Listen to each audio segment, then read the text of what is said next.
नमस्कार दोस्तों, टीएनसी के ऑनलाइन प्लेटफॉर्म पे आपका एक बार फिर से स्वागत है। आज हम डिस्कस करने वाले हैं आई disorder refractive error. Refractive error means abnormality of refraction। abnormality of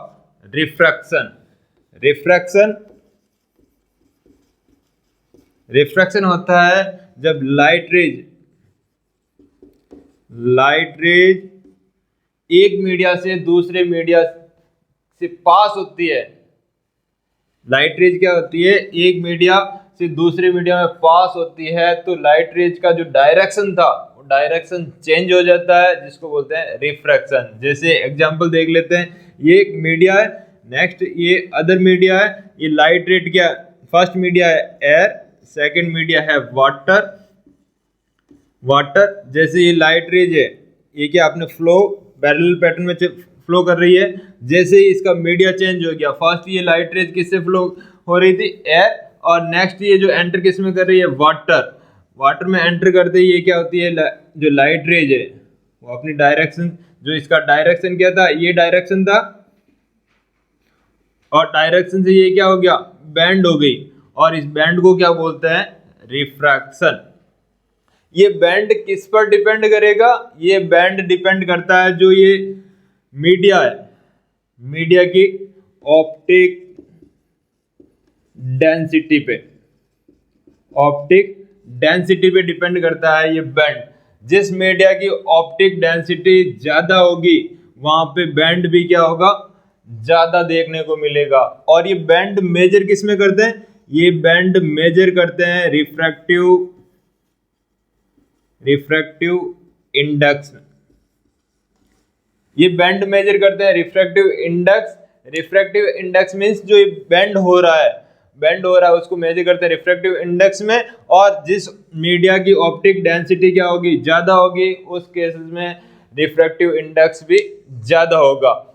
next हम देख लेते हैं आई में रिफ्रैक्शन कैसे होगा? आई में रिफ्रैक्शन, जैसे ये एक मीडिया है एयर में क्या हो रही है? लाइट रेज फ्लो कर रही है, तो आई में एंटर किससे होती है? आई में एंटर होती है कॉर्निया से एंटर होती है। कॉर्निया के पीछे प्रेजेंट होता है लेंस, और पीछे प्रेजेंट होती है रेटिना।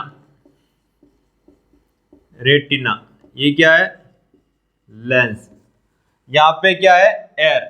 और आई में क्या होता है? आई में होता है यहाँ पे फ्लूइड। यहाँ लेंस और कॉर्निया के बीच में होता है एक्वस ह्यूमर, और लेंस और रेटिना यहाँ पे होता है विट्रस ह्यूमर। तो ये जो लाइट रेज क्या हो रही है? एयर से किस में ट्रांसफर हो रही है? फ्लूइड में ट्रांसफर हो रही है, और ट्रांसफर होती है। और दूसरा ये कॉर्निया का कर्व है, कॉर्निया और लेंस का कर्व है। ये लेंस जो लाइट रेज है उसको क्या करते हैं? बेंड करते हैं। लाइट रेज को क्या कर रहे हैं? ये बेंड करके एक रेटिना पे फोकल पॉइंट बनाते हैं, और इस फोकल पॉइंट से थ्रू ऑप्टिक नर्व हमें क्या बनते हैं? इंपल्स मिलते हैं, जिसकी वजह से हमें क्या होता है? विजन। जब ये रिफ्रैक्शन प्रॉपर्ली नहीं होता है, जब क्या होता है? या बैंड, जो ये बेंडिंग पावर होता है, बेंडिंग पावर ज्यादा होता है, तो जो फोकल पॉइंट बनता है पहले बनता है, या फिर जो फोकल पॉइंट है वो क्या बनता है? रेटिना के बाहर बनता है। उनको बोलते हैं रिफ्रैक्टिव एरर। जैसे फर्स्ट ये कंडीशन थी नॉर्मल कंडीशन, जिसमें क्या हो रहा है? नॉर्मल कॉर्निया लेंस क्या कर रहे हैं? लाइट रेज को बेंड करके रेटिना पे फोकस करवा रहे हैं, फोकल पॉइंट बना रहे हैं, और इसको बोलते हैं एम्ट्रोपिया। जब नॉर्मल विजन होता है, नॉर्मल रिफ्रैक्शन होता है आई में, तो उसके लिए टर्म्स यूज करते हैं एम्ट्रोपिया। और जब ये रिफ्रैक्शन क्या हो रहा है? अब नॉर्मल हो रहा है, एरर हो रहा है, उस कंडीशन में क्या हो रहा है? यहां से जो कॉर्निया और लेंस जिससे क्या हो रहा है? जो ये लाइट रेज है उसका बेंड ज्यादा करवा दिया जाता है, तो क्या होता है? ये फोकल पॉइंट कहाँ बन रहा है? रेटिना से पहले फोकल पॉइंट बन रहा है, या फिर दूसरी कंडीशन होती है जब ये लाइट रेज को प्रॉपरली बेंड नहीं कर पाते हैं, तब लाइट रेज फोकस कहाँ पे होती है, कॉर्निया के, लाइट रेज फोकस होती है रेटिना के बैक साइड, रेटिना के बाहर फोकल पॉइंट बनाती है। तो इसकी वजह से हमें क्या होता है, फोकल पॉइंट रेटिना पे नहीं बनता है, तो हमें होता है ब्लड विजन, धुंधला दिखाई देता है, उसको बोलते हैं एम्ट्रोपिया, एमेट्रोपिया। क्या बोलते हैं, एमेट्रोपिया। और एमेट्रोपिया किसको बोल सकते हैं, refractive error, refractive error, refractive error जो लाइट रेज को बेंड करने का जो कॉर्निया और लेंस और मीडिया का पावर है वो क्या है, अबनॉर्मल, जिसकी वजह से फोकल पॉइंट रेटिना पे ना बन के रेटिना से पहले बन रहा है या फिर रेटिना के बाद में बन रहा है, इसको बोलते हैं रिफ्रैक्टिव एरर। जब नॉर्मल रिफ्रैक्शन होता है तो उसको बोलते हैं एम्ट्रोपिया, और जब अबनॉर्मल फोकल पॉइंट बनता है तो उसको बोलते हैं एमेट्रोपिया। नेक्स्ट हम देख लेते हैं refractive power. Refractive power, refractive power means जो लाइट रेज है उसको बेंड करवाने का जो पावर होता है, बेंड कराने की जो कैपेसिटी होती है उसको बोलते हैं रिफ्रैक्टिव पावर। और रिफ्रैक्टिव पावर को रिप्रेजेंट किया जाता है डायोप्टर में। किसमें रिप्रेजेंट किया जाता है, डायोप्टर। ये रिफ्रैक्टिव का यूनिट्स होता है, रिफ्रैक्टिव पावर्स का यूनिट होता है डायोप्टर। डायोप्टर का यहाँ जो इतना बेंड कराने का पावर होता है उसको बोलते हैं रिफ्रैक्टिव पावर। जैसे कॉर्निया, लेंस एंड रेटिना, जैसे लाइट रेज आ रही है, लाइट रेज को क्या कर रहा है, कॉर्निया, लेंस, ये क्या कर रहे हैं, फोकल पॉइंट बना रहे हैं। ये फोकल पॉइंट जिसे यहां से जो लाइट को बेंड कराने का जो पावर है उसको बोलते हैं रिफ्रैक्टिव पावर। और रिफ्रैक्टिव पावर का कैसे आइडेंटिफाई करते हैं, रिफ्रैक्टिव पावर को आइडेंटिफाई करने के लिए फॉर्मूला होता है, refractive power is equal to 1/f। F का मीन्स होता है फोकल लेंथ, फोकल लेंथ, जो फोकल पॉइंट बन रहा है उसकी लेंथ क्या है, जहां से बेंड लाइट रेज बेंड होना स्टार्ट हुआ या लाइट रेज का मीडिया चेंज हुआ है, वहां से एक सिंगल फोकल पॉइंट बना रहे हैं तो उसकी लेंथ हमें चाहिए होती है मीटर में। जैसे यहाँ ये फोकल, यहाँ बेंड लाइट बेंड होना स्टार्ट होती है और फोकल पॉइंट कहाँ बनाते हैं, यहाँ पे। तो ये क्या हो गया, यहाँ से यहाँ के बीच तक की जो डिस्टेंस है उसको बोलते हैं फोकल लेंथ। और ये क्या हो गया, फोकल पॉइंट, फोकल पॉइंट, ये हो गई फोकल लेंथ। सपोज ये फोकल लेंथ कितनी है, 10 सेंटीमीटर। ये लेंथ क्या है, 10 सेंटीमीटर। इस फॉर्मूले में हम ये रीडिंग रखते हैं 1/10 सेंटीमीटर। हमें रीडिंग किस में चाहिए, मीटर्स में, तो हम इसको कन्वर्ट कर देते हैं मीटर में। तो क्या हो जाएगा 1/0.1। तो इसका आंसर क्या आएगा, 10 डायोप्टर। 10 डायोप्टर क्या है, ये कॉर्निया और लेंस का रिफ्रैक्टिव पावर है, लाइट को बेंड करने का पावर है 10 डायोप्टर। जैसे मायोपिया, मायोपिया की कंडीशन में क्या होता है, मायोपिया की कंडीशन में जो फोकल पॉइंट बनता है रेटिना पे ना बन के कहाँ पे बनता है, रेटिना से पहले बनता है। और रेटिना से पहले बनता है तो इस कंडीशन में हमें क्या करना होता है, जो ये फोकल लेंथ है, फोकल लेंथ को इंक्रीज करना होता है। फोकल लेंथ को क्या करना है, हमें बढ़ाना है। और फोकल लेंथ को कैसे बढ़ा सकते हैं, जो ये बेंडिंग पावर है उसको क्या करना है, डिक्रीज करना है। इस बेंडिंग पावर को क्या करना है, डिक्रीज करना है। डिक्रीज कैसे कर सकते हैं, जो ये रिफ्रैक्टिव पावर है तो उसको नेगेटिव के साथ में क्या कर सकते हैं, इसको डिक्रीज कर सकते हैं। और इस कंडीशन में यदि फोकल पॉइंट इसकी डिस्टेंस बढ़ानी है तो हम माइनस में हम क्या लेंगे, ग्लासेस यूज करेंगे, जिसकी वजह से क्या होगा, रिफ्रैक्टिव पावर, इसका रिफ्रैक्टिव रिफ्रैक्टिव पावर क्या होगा, डिक्रीज होगा, और रिफ्रैक्टिव पावर डिक्रीज होगा जिसकी वजह से जो फोकल लेंथ है वो क्या होगी, इंक्रीज होगी, जिसकी वजह से जो ये फोकल पॉइंट रेटिना से पहले बन रहा है फिर कहाँ बनेगा, रेटिना पे, जिससे हमें क्या होगा, क्लियर विजन। और इस फोकल लेंथ को बढ़ाने के लिए हम कौन सा लेंस यूज करते हैं, ये होता है कॉन्वेक्स लेंस, और यहाँ पे यूज लेते हैं कॉनकेव लेंस, जिसकी क्या हो रहा है, ये लाइट के बेंड को क्या करेगा, कम करेगा, जिसकी वजह से क्या होगा, फोकल लेंथ बढ़ेगा। ये होता है रिफ्रैक्टिव पावर। जो आई होता है, आई में डिफरेंट पार्ट्स का रिफ्रैक्टिव पावर डिफरेंट होता है। जैसे फर्स्ट देख लेते हैं, जो होल आई होती है, होल आई बॉल का रिफ्रैक्टिव पावर होता है 60 डायोप्टर। 60 डायोप्टर होता है वॉल आई का रिफ्रैक्टिव पावर। नेक्स्ट होता है कॉर्निया। कॉर्निया का रिफ्रैक्टिव पावर होता है 47 डायोप्टर। और लेंस, लेंस का पावर होता है 15 to 17 डायोप्टर। ये होता है इसका रिफ्रैक्टिव पावर। नेक्स्ट हम बात कर लेते हैं कॉमन रिफ्रैक्टिव आई एरर। कॉमन रिफ्रैक्टिव एरर आई में फर्स्ट क्या मिलता है, मायोपिया। मायोपिया, इसका अदर नेम होता है नियर साइडनेस,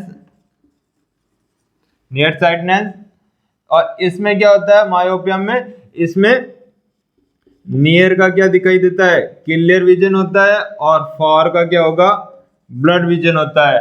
और इसमें जो इमेज बनती है, इमेज कहां पर बनती है, रेटिना से। इसमें जो इमेज बनती है कहां पे बनेगी, जैसे लाइट रेज है, इसमें इमेज बनती है रेटिना से पहले, जिसकी वजह से क्या होता है, blurred vision. Next second condition, second condition होती है hyperopia. Hyperopia, hyperopia. Next इसको बोलते हैं फॉर साइडनेस, या फिर इसका एक अदर नेम होता है हाइपर मेट्रोपिया। हाइपर मेट्रोपिया। इसमें क्या होता है, इसमें क्या होता है, कॉर्निया, लेंस, रेटिना, और इसमें जो इमेज बनती है कहां पे बनती है, फोकल पॉइंट बनता है रेटिना के बिहाइंड, रेटिना के बाहर फोकल पॉइंट बनता है, तो जिसकी वजह से क्या होता है, ब्लड विजन। नजदीक इसमें क्या होगा, नजदीक का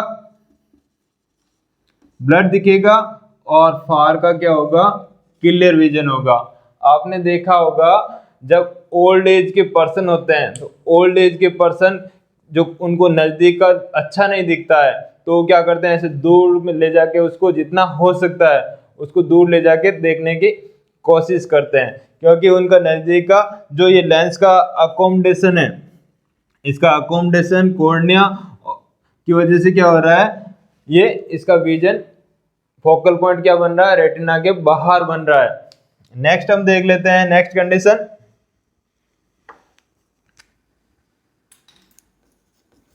नेक्स्ट कंडीशन है स्ट्राबिस्मस। स्ट्राबिस्मस में क्या होता है, जो आई बॉल है, आई बॉल सिमेट्रिकल फॉर्म में नहीं होता है। आई बॉल क्या होता है, सिमेट्रिकल फॉर्म में नहीं होता है, इसको बोलते हैं स्क्विंट आई, स्क्विंट आई, और बोलते हैं इसको क्रॉस आई, क्रॉस आई, स्क्विंट आई। और इसमें क्या होगा, ये जैसे आई बॉल है, ये नॉर्मल आई बॉल है, इसमें क्या रहेगा, ये जो आई बॉल है ये इस पैटर्न में रहेगा, इनवर्ड टर्न मिलेगा या फिर मिलता है आउटवर्ड टर्न। इनवर्ड टर्न को बोलते हैं इसोट्रोपिया। और नेक्स्ट जो कंडीशन होती है उसमें क्या होता है, ये बाहर की तरफ आउटवर्ड टर्न है, इसको बोलते हैं एक्सोट्रोपिया। इसोट्रोपिया, एक्जोट्रोपिया। ये कब होता है? जब neurological and muscular neuromuscular disorder की कंडीशन में क्या होता है, जो आई की एक्सेसरी मसल्स है, सपोर्टिंग मसल्स है, उनमें अबनॉर्मलिटीज होती है, तब ये आई बॉल को सिमेट्रिक फॉर्म में होल्ड नहीं कर पाती है, जिसकी वजह से जो आई होती है क्रॉस हो जाती है, या आउटवर्ड या इनवर्ड मूवमेंट हो जाता है, जिसकी वजह से यदि हम किसी सिंगल ऑब्जेक्ट पे फोकस करते हैं तो उस दौरान क्या होता है, हम उस पॉइंट पे फोकस नहीं कर पाते हैं, जिसकी वजह से हमें होता है blurred vision. Next refractive error होता है एस्टिग्मेटिज्म।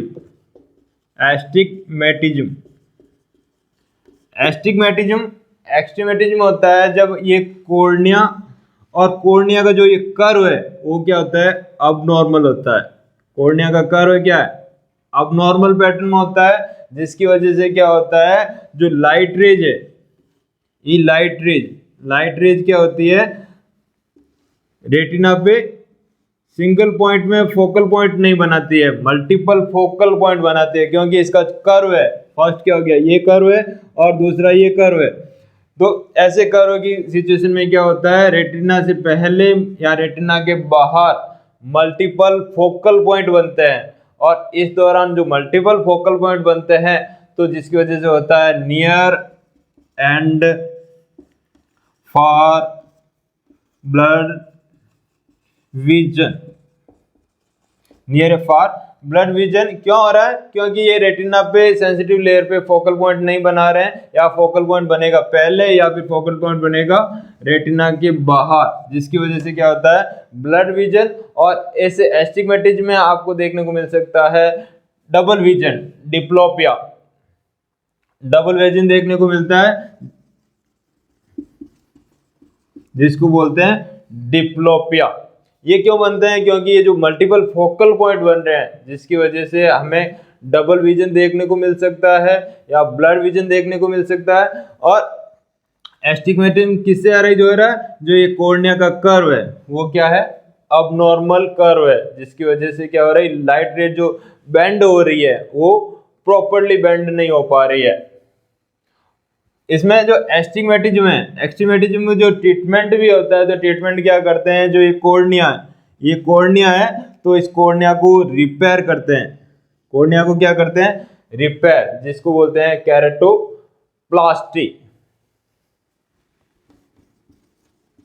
केराटोप्लास्टी। जिसमें क्या करते हैं, कॉर्निया रिपेयर करते हैं। कॉर्निया रिपेयर कैसे करते हैं, कॉर्निया रिपेयर करते हैं डोनर टिश्यू के साथ में, या फिर क्या करते हैं, इसको लेजर की सहायता से जितना पॉसिबल फ्लैट किया जाता है, फ्लैट करके इसका कर्व को नॉर्मल करने की कोशिश की जाती है।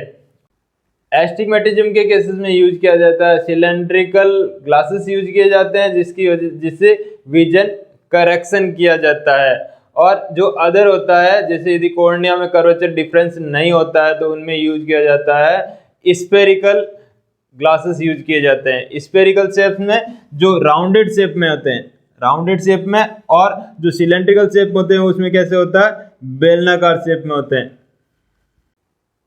नेक्स्ट हम बात कर लेते हैं रिफ्रैक्टिव एरर के एटियोलॉजी की।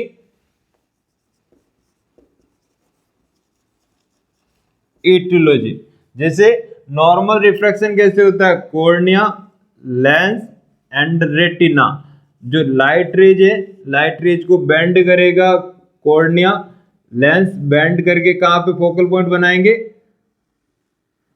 रेटिना पे। रेटिना पे क्या बनाएंगे, फोकल पॉइंट, जिसकी वजह से क्या होता है, प्रॉपरली रिफ्रैक्शन होता है और कि हमें क्लियर विजन देखने को मिलता है। जब ये रिफ्रैक्शन डिफरेंट होता है, जब ये रिफ्रैक्शन प्रॉपरली नहीं होता, तो फोकल पॉइंट पहले या फोकल पॉइंट बाद में बनता है, तो जिसकी वजह से क्या अराइज होता है, रिफ्रैक्टिव एरर।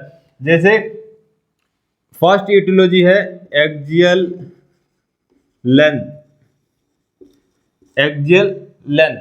एक्सियल लेंथ बोलते हैं कॉर्निया से लेके जो रेटिना तक का जो लेंथ है, यदि लेंथ चेंज होता है तब क्या होता है, फोकल जो डिस्टेंस होती है फोकल लेंथ, वो फोकल लेंथ क्या होती है, यदि ये जो आई बॉल है, ये आई बॉल है, यदि आई बॉल क्या शेप में हो गया, इलोंगेटेड शेप में हो गया, इलोंगेटेड शेप में हो गया तो ये लेंथ क्या हो गया, इंक्रीज हो गया। और इस कंडीशन में जो फोकल पॉइंट बनेगा वो रेटिना से पहले बनेगा। और ये केसेस मिलते हैं मायोपिया की कंडीशन में। और यदि आई बॉल इस शेप में हो गया, आई बॉल इस शेप में हो गया तो जो ये लेंथ है, ये लेंथ क्या हो गया, डिक्रीज हो गया। और यदि लेंथ डिक्रीज हो गया तो फोकल पॉइंट कहाँ बनेगा, रेटिना के बाहर फोकल पॉइंट बनेगा। और ये कंडीशन देखने को मिलती है हाइपरोपिया की कंडीशन में। तो जो फर्स्ट इटियोलॉजी हो गया इसका एक्सियल लेंथ, कॉर्निया और रेटिना के बीच का जो लेंथ है, यदि लेंथ चेंज होता है तो वो लीड करता है रिफ्रैक्टिव एरर। नेक्स्ट जो सेकंड है, सेकंड इटियोलॉजी है curve of cornea and lens, curve of cornea and lens. जो कॉर्निया और लेंस का कर्व है, कॉर्निया और लेंस, यदि कर्व क्या हो गया, चेंज हो जाता है। कर्व क्या होता है, यदि ज्यादा कर्व हो गया या फिर जो कर्व है वो कैसे हो गया, फ्लैट हो गया, कम कर्व हो गया, उस कंडीशन में जो ये बेंडिंग पावर होता है, इनका बेंडिंग पावर अब नॉर्मल होता है। अब नॉर्मल यदि कॉर्निया ये फ्लैट है तो बेंडिंग पावर इसका क्या होगा, कम है, तो फोकल पॉइंट क्या बनेगा, दूर बनेगा। और यदि कॉर्निया ज्यादा कर्व है तो ये फोकल पॉइंट कहाँ बनाएगी, नजदीक बनाएगी। और उस कंडीशन में क्या होगा, ये फोकल पॉइंट रेटिना पे ना बनता है तो हमें क्या होगा, ब्लड विजन। जैसे कॉर्निया का है वैसे ही क्या है, लेंस का। लेंस क्या करता है, हमारे विजन को एडजस्ट करने के लिए अपने आप को अकोमोडेट करता है। अकोमोडेट, यदि मुझे नियर का ऑब्जेक्ट देखना होता है तो लेंस क्या करता है, अपनी ये थिकनेस को क्या करेगा, बढ़ा देता है, जिसकी वजह से इसका रिफ्रैक्टिव पावर इंक्रीज होता है, जिससे जो इमेज है रेटिना के बाहर बन रही होती है तो वो कहाँ बनती है, रेटिना पे। फोकल पॉइंट कहाँ बनता है, रेटिना पे। तो जो कॉर्निया और लेंस का यदि कर्व चेंज होता है तो उस कंडीशन में भी अराइज होता है रिफ्रैक्टिव एरर। थर्ड है refractive index, refractive index. Third etiology है रिफ्रैक्टिव इंडेक्स। रिफ्रैक्टिव इंडेक्स क्या होता है, हमने पहले बताया था, जो ये लाइट रेज आ रही है, लाइट रेज एक मीडिया से दूसरे मीडिया में एंटर करती है तो अपनी डायरेक्शन से चेंज हो जाती है और इस डायरेक्शन की जो बेंड है उसको मेजर करते हैं रिफ्रैक्टिव इंडेक्स में। रिफ्रैक्टिव इंडेक्स में मेजर करते हैं जब एक मीडिया से दूसरे मीडिया की डेंसिटी चेंज होती है। यदि डेंसिटी दूसरे मीडिया की डेंसिटी ज़्यादा होती है उस दौरान बेंड भी क्या होता है, ज़्यादा होता है। जैसे रिफ्रैक्टिव इंडेक्स, ये जो लेंस है, लेंस में क्रिस्टलाइजेशन होता है,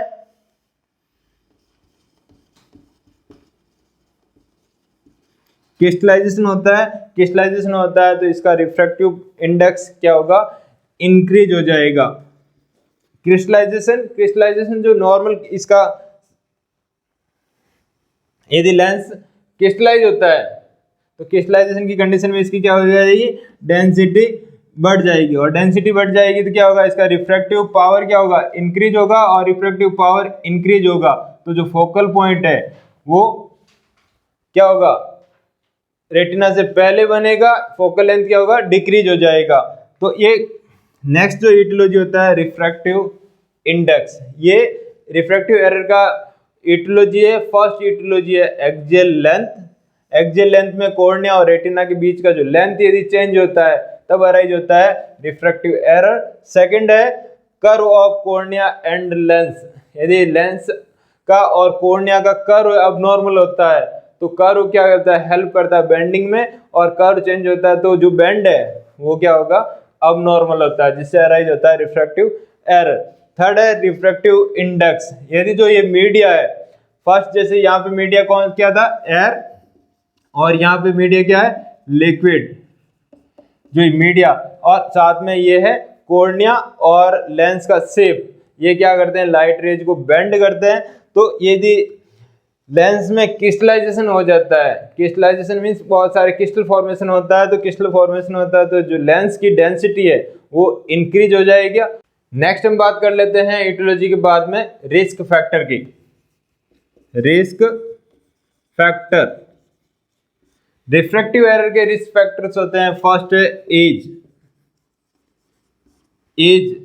एज के साथ साथ में क्या होता है, रिफ्रैक्टिव एरर होने के चांसेस बढ़ जाते हैं। जैसे एज के साथ में क्या होता है, लेंस की जो फ्लेक्सिबिलिटी होती है वो क्या होती है, एज के साथ में डिक्रीज होती है, मसल वीक होती है, जिसकी वजह से लेंस नियर और फार की जो ऑब्जेक्ट को देखने के लिए जो अकोमोडेट कर रहा है वो अकोमोडेशन नहीं कर पा रहा है। जैसे नियर की वस्तु देखने के लिए लेंस कैसे अकोमोडेट कर रहा है, अपनी थिकनेस को बढ़ा देता है, और फार के ऑब्जेक्ट को देखने के लिए लेंस क्या करता है, अपनी जो थिकनेस है उसको कम कर देता है। तो इसको अकोमोडेशन से क्या हो रहा है, जो लाइट रेज को प्रॉपर्ली बेंड कर पा रहा है। जैसे जैसे एज बढ़ती है तो उसके साथ साथ में लेंस की जो फ्लेक्सिबिलिटी होती है वो क्या होगी, डिक्रीज होती है।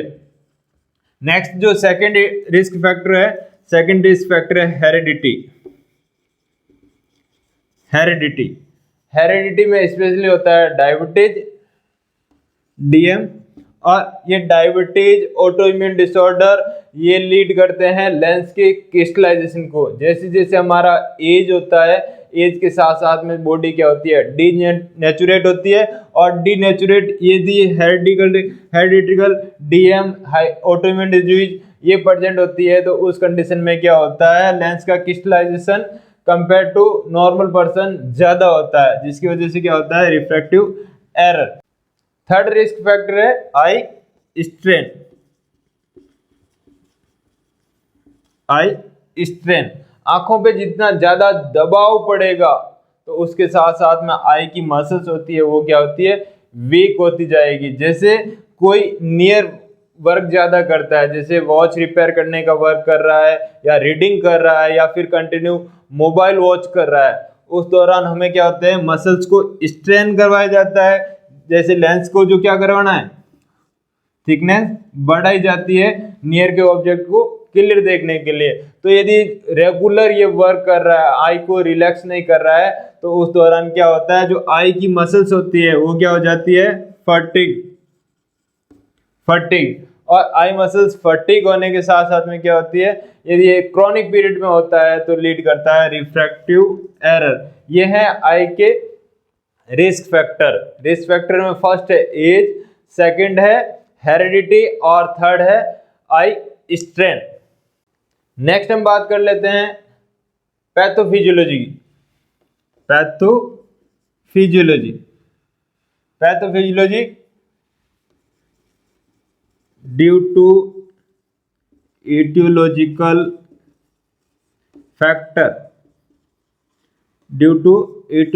फैक्टर क्या लीड करता है,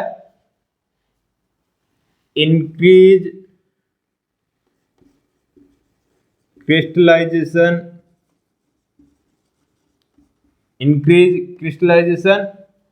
and decrease flexibility of lens. Decrease crystallization and decrease flexibility of lens, ये लीड करता है डिक्रीज अकोमोडेशन ऑफ लेंस।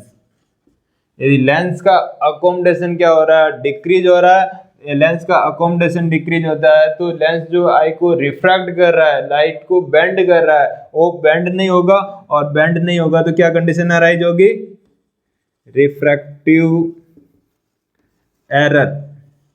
क्या अराइज होगा, रिफ्रैक्टिव एरर। जैसे वापस देख लेते हैं pathophysiology due to etiological factor. Etiological factors हमने देखा था एक्सियल लेंथ, नेक्स्ट है कॉर्निया का और लेंस का कर्व, और रिफ्रैक्टिव इंडेक्स। ये उसके साथ में risk factor, age, heredity and eye strain. तो इन सब से क्या हो रहा है, जो आई है, आई में कॉर्निया और लेंसेज में फ्लेक्सिबिलिटी क्या हो रही है, डिक्रीज हो रही है, और लेंस क्या हो रहा है, क्रिस्टलाइज हो रहा है। लेंस क्रिस्टलाइज हो रहा है मीन्स जो लेंस है क्या हो रहा है, डेंस हो रहा है।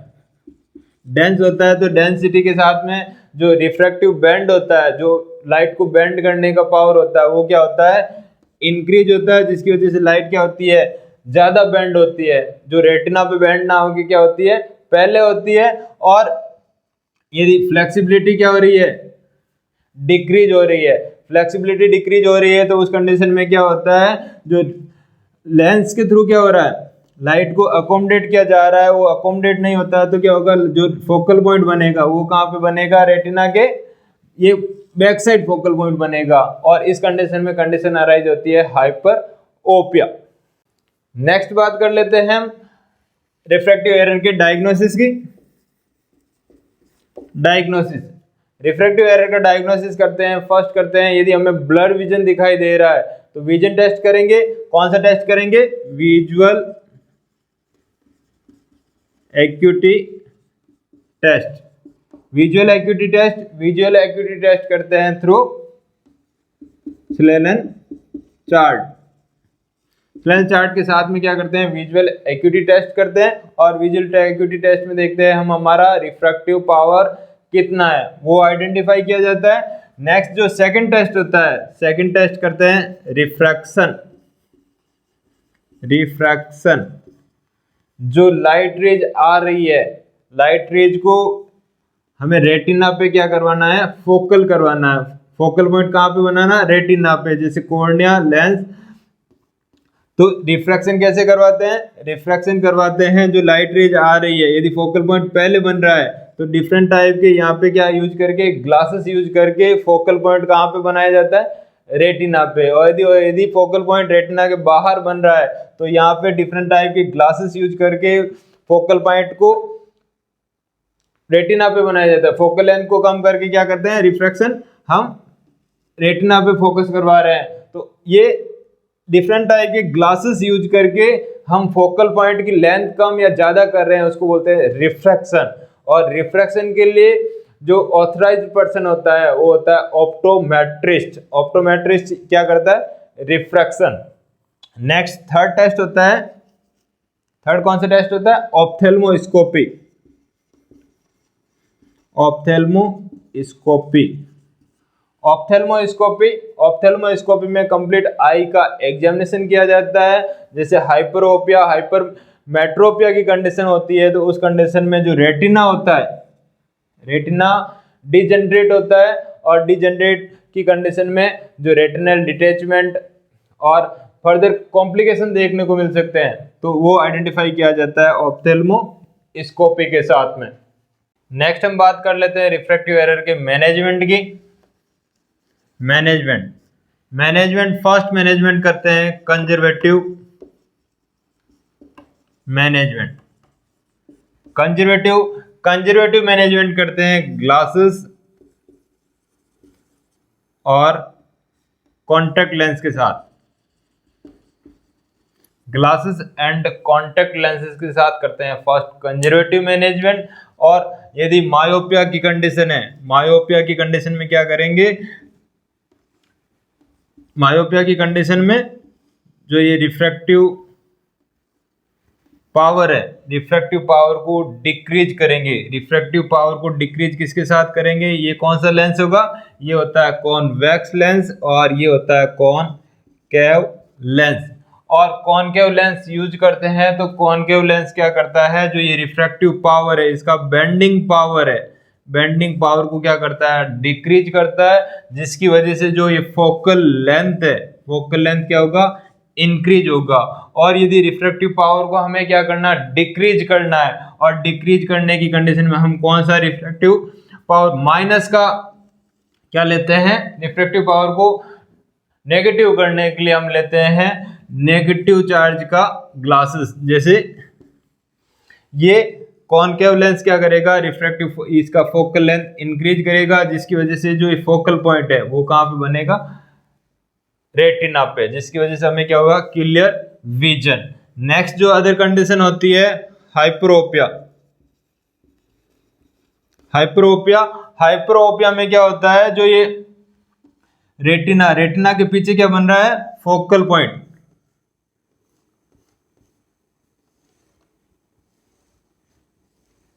रेटिना के बाहर क्या बन रहा है, फोकल पॉइंट। हमें फोकल पॉइंट कहाँ पे लेके आना है, रेटिना पे।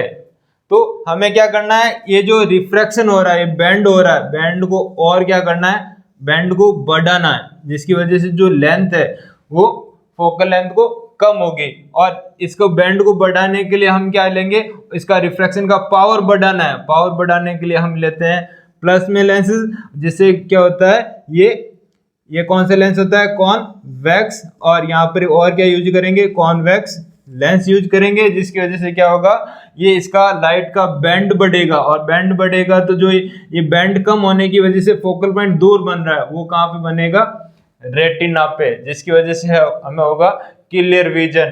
तो ये क्लियर विजन हम कर सकते हैं स्पेक्स के साथ में, ग्लासेस के साथ में, जिसमें हम यूज कर सकते हैं कॉनकेव और कॉन्वेक्स लेंस के साथ में क्या कर सकते हैं, रिफ्रैक्शन इंप्रूव कर सकते हैं। ठीक है। और यदि रिफ्रैक्शन इंप्रूव ग्लासेस के साथ में कर रहे हैं और रिफ्रैक्शन जो इंप्रूव कॉन्टेक्ट लेंस के साथ में, कॉन्टेक्ट लेंस यूज करते हैं ब्यूटी के लिए, और कॉन्टेक्ट लेंस को यूज करने के लिए कुछ सेफ्टी प्रिकॉशन फॉलो करने होते हैं। नेक्स्ट हम देखते हैं सेकंड मैनेजमेंट। फर्स्ट मैनेजमेंट था conservative management, second surgical management. Surgical management में जैसे हमने फर्स्ट देखा था, ईटियोलॉजी, एक्सियल लेंथ बढ़ रहा है, एक्सियल लेंथ को हम मॉडिफाई कर रहे हैं किसके साथ में, कंजर्वेटिव मैनेजमेंट। जैसे ग्लासेस के साथ में हम क्या कर रहे हैं, एक्सियल लेंथ के अकॉर्डिंग फोकल जो पॉइंट है उसकी डिस्टेंस क्या कर रहे हैं, फोकल लेंथ इंक्रीज और डिक्रीज कर रहे हैं। नेक्स्ट है सर्जिकल मैनेजमेंट। सर्जिकल मैनेजमेंट जो कॉर्निया है, यदि कॉर्निया का कर्व क्या है, अब नॉर्मल है या ज्यादा कर्व्ड है, या फिर क्या है, कॉर्निया फ्लैट है, उस कंडीशन में हम करते हैं सर्जिकल मैनेजमेंट। और सर्जिकल मैनेजमेंट में कॉर्निया का मैनेजमेंट करते हैं, जिसमें क्या क्या करते हैं, रेडिकल केरेटोटोमी। रेडिकल केरेटोटोमी में क्या करते हैं, ये जो कॉर्निया है, कॉर्निया में मल्टीपल कट्स लगाते हैं। जैसे कॉर्निया इस शेप में, तो यहाँ पे मल्टीपल कट्स लगा दिए तो क्या हो गया, कॉर्निया फ्लैट होगा, जिसकी वजह से ये, जैसे मायोपिया की कंडीशन में कॉर्निया ज्यादा कर्व्ड है, जिसकी वजह से रिफ्रैक्शन ज्यादा हो रहा है, तो यदि थोड़ा फ्लैट होगा तो क्या होगा, रिफ्रैक्शन कम होगा और इमेज कहाँ बनेगी, फोकल पॉइंट बनेगा रेटिना पे। नेक्स्ट सेकंड करते हैं जो कर्व है, कर्व रिपेयर किसके साथ में करते हैं, कर्व रिपेयर करते हैं लेजर के साथ। लेजर के साथ क्या करना है, कर्व रिपेयर करते हैं। जैसे ये कॉर्निया है, कॉर्निया की फर्स्ट क्या आइडेंटिफाई करते हैं, थिकनेस आइडेंटिफाई कर लेते हैं। और थिकनेस आइडेंटिफाई करने के बाद में जो कॉर्निया का कर्व है, लेजर की सहायता से क्या करते हैं, यदि कॉर्निया के कर्व को बढ़ाना है, जैसे हाइपरोपिया की कंडीशन में क्या होता है, फोकल पॉइंट रेटिना के बिहाइंड बन रहा है, तो यदि कर्व बढ़ाना है तो ये पेरिफेरी की जो कॉर्नियल टिश्यू है उसको लेजर की सहायता से क्या कर दिया, हमने काट दिया। नेक्स्ट यदि कॉर्निया के कर्व को फ्लैट करना है, यदि कॉर्निया के कर्व को क्या करना है, फ्लैट करना है, तो लेजर की सहायता से इसको क्या कर दिया, फ्लैट कर दिया, जिसकी वजह से क्या होगा, जो रिफ्रैक्शन है, जो फोकल पॉइंट बन रहा है रेटिना पे फोकस होगा। तो फर्स्ट होता है कंजर्वेटिव मैनेजमेंट, सेकंड होता है इसका सर्जिकल मैनेजमेंट में रेडिकल केरेटोटोमी, और कर्व रिपेयर करते हैं लेजर के साथ में। नेक्स्ट सर्जिकल मैनेजमेंट होता है केरेटोप्लास्टी।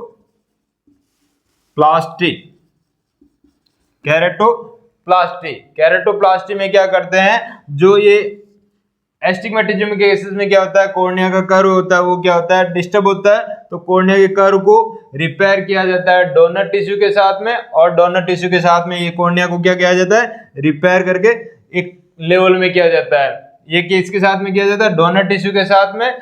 नेक्स्ट होता है यदि किसी पेशेंट को हाई मायोपिया है, हाई मायोपिया की कंडीशन में क्या हो रहा है, जो रिफ्रैक्शन हो रहा है उसका पावर क्या है, ज्यादा है, तो पावर को कम करने के लिए कंप्लीट लेंस को भी क्या कर देते हैं, रिमूव कर देते हैं, जिसको वो रिमूव कर देते हैं फेको टेक्निक के साथ में लेंस को रिमूव कर देते हैं। लेंस रिमूव होने के बाद आई को बोलते हैं एफेकिया, जिसमें लेंस हटा दिया, जिसकी वजह से जो लेंस के थ्रू रिफ्रैक्शन हो रहा है वो नहीं होता है, ये करते हैं हाई मायोपिया के केसेस में क्या करते हैं, लेंस रिमूव करते हैं। नेक्स्ट होता है नर्सिंग मैनेजमेंट। नर्सिंग मैनेजमेंट में क्या करते हैं, नर्सिंग मैनेजमेंट में करते हैं फर्स्ट जो कंजर्वेटिव मैनेजमेंट होता है। कंजर्वेटिव मैनेजमेंट में जो इनिशियल पीरियड में पेशेंट का विजन इंप्रूव होने से पेशेंट का जो अकोमोडेशन होता है उसको धीरे धीरे एडजस्ट करवाया जाता है, जैसे फॉल रिस्क से प्रोटेक्ट किया जाता है। और यदि कॉन्टेक्ट लेंस यूज कर रहा है तो कॉन्टेक्ट लेंस को कैसे इंसर्ट करना, आउट करना और उसको इन्फेक्शन फ्री रखने के लिए गाइड किया जाता है। नेक्स्ट यदि पेशेंट की सर्जरी की जाती है तो सर्जरी की जाती है तो उस दौरान दी जाती है pre and post operative care. Pre operative care में पेशेंट को सर्जरी से पहले प्री ऑपरेटिव प्रिपेयर किया जाता है सर्जरी के लिए पेशेंट को, और यहाँ पे पेशेंट को एजुकेट किया जाता है, ट्रेंड किया जाता है पोस्ट ऑपरेटिव केयर के लिए। पोस्ट ऑपरेटिव केयर में जैसे पेशेंट को प्री ऑपरेटिव में क्या कहते हैं, उसको ट्रेंड कर देते हैं कैसे मेडिसिन इंसर्ट करना है, कैसे पेशेंट को स्ट्रेन फ्री होना है, ठीक है। तो ये किया जाता है, पेशेंट का pre and post operative care की जाती है नर्सिंग मैनेजमेंट में। Thanks for watching. नेक्स्ट मिलते हैं नेक्स्ट वीडियो के साथ।